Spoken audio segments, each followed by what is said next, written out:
Daghan man ang angkon ron nga sila kuno na. Kami na gitukod. Hoy, wa pa daoy nga naman, I will. Pagatukuron ko. Wa mingon Ginoo Pedro, natukod na ang iglesia. Wala. Mingon siya Ginoo, pagatukuron ko. So sa Matthew 16, wa pa'y iglesia diha. Wa'y pwedeng mangangkon kung wa pa nabarog. Amen. Kinsa man nga iglesia nga ipagbarog sa Ginoo. Tigumanan ba? Church from the word ecclesia. Greek word ecclesia means called out ones. Kadtong ginapagtawag. Ikaw nga naglingkod karon, ikaw iglesia. Amen. Gitawag ka sa Ginoo, iglesia ka. Amen. Kini simbahan, tigumanan. Pero ang tinuod nga iglesia, ikaw. Giunsa man pagtukod ni Kristo ang iyang iglesia. Mingon ba si Kristo, Peter, ang gidakon sa iglesia, kinahanglan mauni. Unya, kinahanglan nindot nga bato imong ibutang. O dili. Ang iglesia nga gitukod ni Kristo, kadtong mga tao nga midawat sa iyang pangalan sa adlaw sa Pentecostes. Naay tulo ka punto nga ato ang tan-awon og ato ang ihatag nga reaksyon sa gipangyawit ini nga gitawag og pastoy. Isip tubag og isip paghatag og pagtin-aw concerning sa issue nga iyahang gi-present. Number 1, ingon pa siya, daghan daw kuno ang nag-claim karon tinuod man na og maunay kamatuoran og kana nga daghan not less than 45,000 Christian sects nga milukop sa tibuok kalibutan og nagtuo pud ko nga appeal pud ni ngano man kay ang iyang claim is implicit but pasabot indirect kay ingon siya ang major premise katong iglesia katong nidawat sa Pentecostes, ang minor premise ana kay sila pud nidawat pinagi sa ilahang tawag ining bautismo kung sa panailang explanation. So therefore, sila ang iglesia.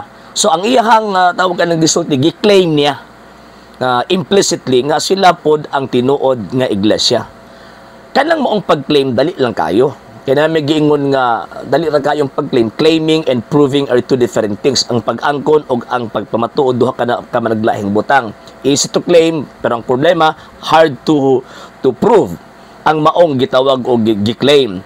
So, daghan ang nag-claim, pero ang problema, ang pag-provide og evidence nga mamahimong tama ang iyang interpretation o mamahimong tama ang iyahang claim.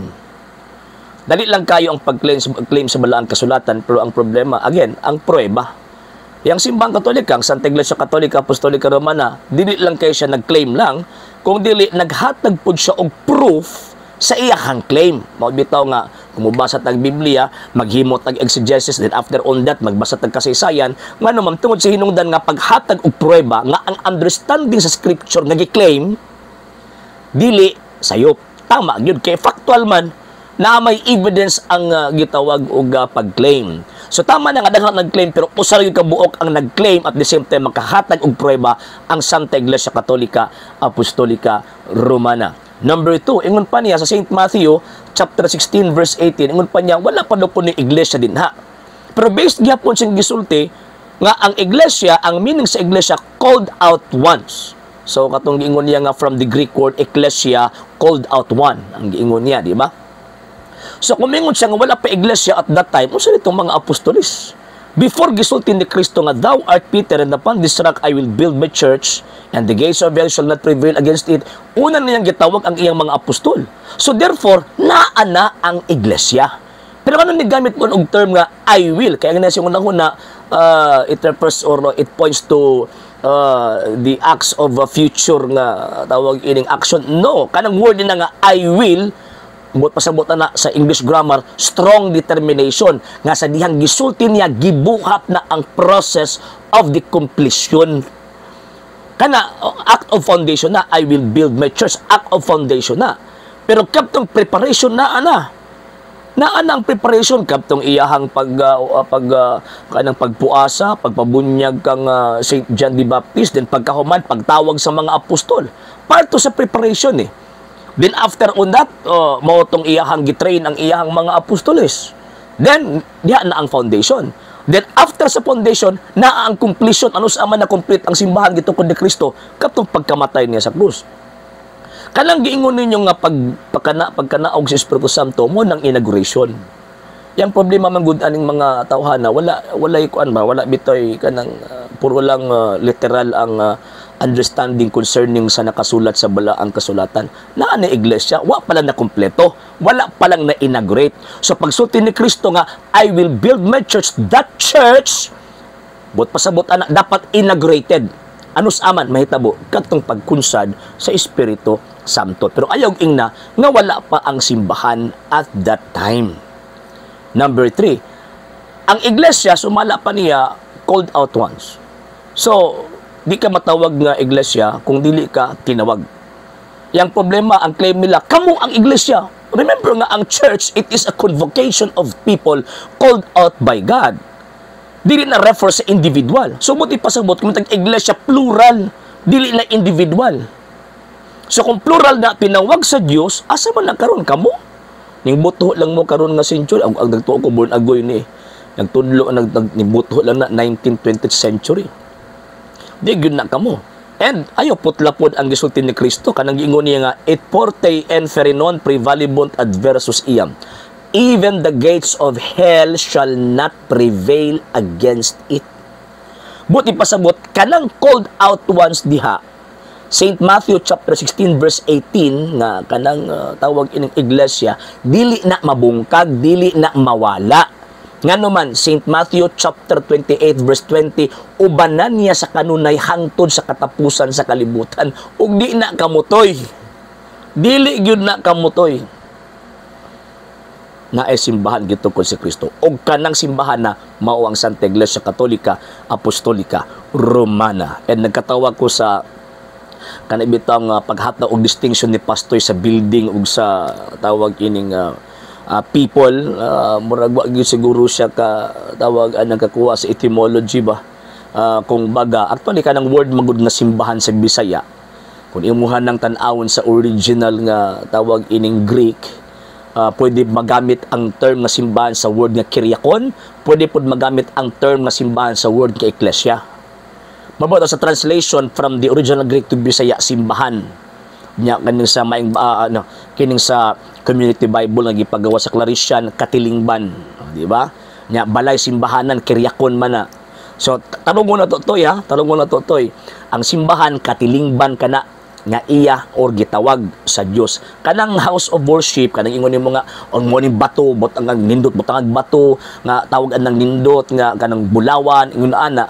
Refer na sa kiryakon. Ang gisgutan niya St. Matthew chapter 16 verse 18, katilingban nga gipanguluhan og usa ka leader. Dili pwede nga walay mangulo ana nga leader kay mawa man na kung way mangulo. Kung way mangulo ana nga leader mawa na o tanawa pagkayad mo sa langit na siya gibiling nga leader si San Pedro. So kanang mo iglesia existido na from the 1st century AD until now. Og dako gyud ang ebidensya, dako ang kamatuoran na dili na kamo.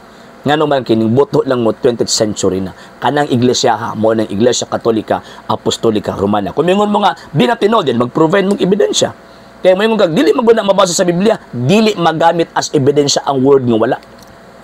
Dili magamit as ebidensya ang kanang dili mabasa, dili na magamit as ebidensya. Pag-provide og evidence nga mag-corroborate sa imong claim o mag-corroborate sa inyong claim nga ang Iglesia Katolika dili iya ni Ginoong Jesucristo kay ato na counter nga naman kay ang fullness of evidence and proof na sa simbahan Katoliko wa sa inyo mo bitaw nga magsiguro mo pangatake simbahan Katoliko kay wa moy ebidensya nga kamoy iya ni Ginoong Jesucristo, puro lang mo claim pero wala moy mahatag nga lig-on nga basihan nga kamo iya ni Ginoong Jesucristo. Okay? Sa hindi pa po nakapag-follow sa mga pages po natin, i-follow nyo po yung mga pages po natin, RJ Horolanciano II TV Apolia Punto Argumento page, Kuya Apologist TV page, and RJ's Vlog 2022. And pwede rin po kayo mag-send po dyan ng Facebook stars. And also, sa ating po mga channels, sa hindi po nakapag-subscribe, subscribe po ninyo yung mga channels natin, Dalay Catholic, Apologist International Official, RJ Santo II TV, Kuya Apologist TV, and Barrio Kawayan Religious Forum.